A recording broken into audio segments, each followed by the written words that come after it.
विशेष महत्व बताया गया है और इसके पीछे आध्यात्मिक, सांस्कृतिक और सामाजिक तीनों ही कारण निहित हैं। आध्यात्मिक कारण: सनातन धर्म में कन्याओं को देवी का स्वरूप माना गया है। विशेष रूप से नवरात्रि में कन्या पूजन का प्रचलन अधिक देखा जाता है, जिसमें कन्याओं को दुर्गा, लक्ष्मी, सरस्वती आदि के स्वरूप में पूजित किया जाता है।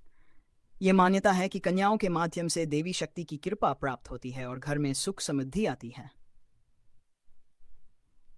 धार्मिक कारण: देवी पुराण और अन्य धर्म ग्रंथों में उल्लेख है कि बालिकाएं निष्कलंक, पवित्र और सात्विक होती हैं, इसलिए उनका पूजन करने से सकारात्मक ऊर्जा का संचार होता है। मार्कंडेय पुराण के अनुसार स्वयं देवी भगवती ने कहा है कि वे कन्याओं में विशेष रूप से निवास करती हैं। महाभारत में भी इसका उल्लेख मिलता है कि पांडवों ने अपनी विजय के लिए दुर्गा पूजा की थी और कन्या पूजन किया था। सामाजिक कारण: कन्या पूजन समाज में नारी सम्मान और बालिकाओं के महत्व को दर्शाता है। यह प्रथा कन्याओं हिंदू धर्म में कन्या पूजन को विशेष महत्व दिया गया है, क्योंकि कन्याओं को मां दुर्गा का ही स्वरूप माना जाता है।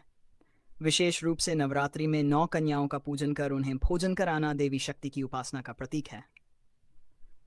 शक्ति का सम्मान: कन्या पूजन के माध्यम से यह संदेश दिया जाता है कि स्त्रियों में भी अपार शक्ति होती है और उन्हें सम्मान दिया जाना चाहिए। पवित्रता और शुभता: बच्चियां मासूम, निष्कलंक और सात्विक मानी जाती हैं, इसलिए उन्हें भोजन कराना और पूजन करना अत्यंत शुभ माना जाता है। आध्यात्मिक लाभ: ऐसा माना जाता है कि कन्या पूजन करने से व्यक्ति को देवी की कृपा प्राप्त होती है, पापों का नाश होता है और सुख समृद्धि बढ़ती है। समाज में नारी सम्मान को बढ़ावा: कन्या पूजन का उद्देश्य समाज में बेटियों को समानता और आदर देना भी है, जिससे लोग कन्याओं का सम्मान करें और उनके महत्व को समझें। कब और कैसे किया जाता है? यह आमतौर पर अष्टमी और नवमी तिथि को किया जाता है।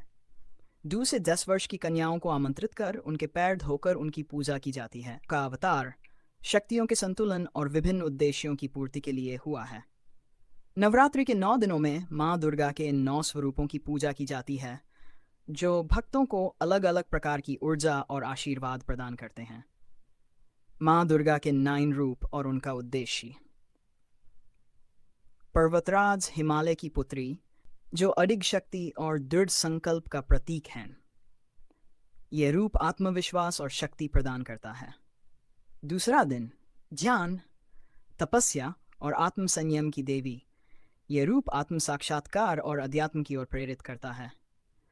चंद्रघंटा, साहस और शौर्य का स्वरूप, जो भय को नष्ट करती हैं और वीरता का संचार करती हैं। चौथा दिन: सृष्टि की रचनाकार, जिनके तेज से सारा ब्रह्मांड प्रकाशित हुआ। ये रूप स्वास्थ्य और ऊर्जा प्रदान करता है। 5. स्कंद माता, 5वां दिन: भगवान कार्तिकेय की माता, जो वात्सल्य और रक्षा का प्रतीक है। ये रूप माता पिता और संतान के संबंधों को सुदृढ़ करता है। 6. कात्यायनी, महिषासुर मर्दिनी, जो बुराई और दुष्ट शक्तियों का नाश करती है। ये रूप न्याय और धर्म की रक्षा के लिए पूजित है। कालरात्रि, 7वां दिन: काली का विकराल रूप, जो अज्ञान, भय और नकारात्मक ऊर्जा का नाश करता है। यह रूप आध्यात्मिक जागृति और निर्भीकता प्रदान करता है। महागौरिन, शुद्धता और करुणा का प्रतीक, जो सभी पापों का नाश कर भक्तों को मोक्ष प्रदान करती हैं। सिद्धिदात्री, 9वां दिन: यह रूप सभी सिद्धियों को प्रदान करने वाली देवी हैं, जो भौतिक और आध्यात्मिक उन्नति का आशीर्वाद देती हैं। मां दुर्गा ने 9 रूप क्यों धारण किए? मां दुर्गा ने ये 9 रूप इसलिए धारण किए ताकि संसार के विभिन्न प्रकार के कष्टों, भय और अधर्म को समाप्त किया जा सके और भक्तों को शक्ति, ज्ञान, समृद्धि और मोक्ष का मार्ग दिखाया जा सके। के बाल्यकाल की अद्भुत आदतें। कहानियां: कमल के फूलों से सजी कुटिया। हिमालय पर्वत के सुरम्य अंचल में एक दिव्य कन्या का जन्म हुआ, जिनका नाम कात्यायनी रखा गया। वे कोई साधारण कन्या नहीं थी, बल्कि स्वयं आदिशक्ति मां दुर्गा का स्वरूप थीं। बचपन से ही उनके कार्य और आदतें अद्भुत थीं।